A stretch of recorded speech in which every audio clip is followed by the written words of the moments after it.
নামাজ পড়ার উপকারিতা হলো এটি শারীরিক ব্যায়াম, মানসিক শান্তি, আত্মিক পবিত্রতা এবং আল্লাহর সান্নিধ্য লাভের মাধ্যম। নিয়মিত নামাজ অশ্লীল ও অন্যায় কাজ থেকে মানুষকে বিরত রাখে এবং অশ্লীল অন্যায় কাজ থেকে বিরত রাখতে সহায়তা করে।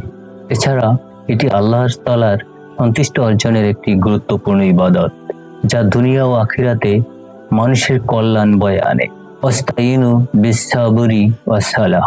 নামাজের বিভিন্ন রুকু ও সিজদার মাধ্যমে শরীরের বিভিন্ন অঙ্গ প্রত্যঙ্গ নাড়াচাড়া করে, যা এক ধরনের শারীরিক ব্যায়াম হিসেবে কাজ করে।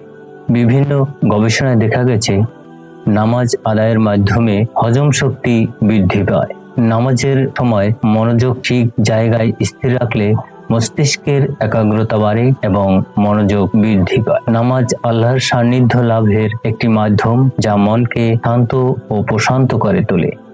নামাজ অশ্লীল ও অন্যায় কাজ থেকে মানুষকে দূরে থাকতে শেখায়, যা আত্মিক শুদ্ধি অর্জনে সাহায্য করে। নামাজ আদায়ের মাধ্যমে আল্লাহর প্রতি ভালোবাসা ও মমত্ব প্রকাশ পায় এবং বান্দা আল্লাহর কাছে চলে আসে। যারা নিয়মিত নামাজ আদায় করেন তাদের অভাব অনটন দূর হয়। নিয়মিত নামাজ আদায়কারী ব্যক্তি মুনাফিকির মতো অসৎ গুণাবলী থেকে মুক্তি পায়। আমিন।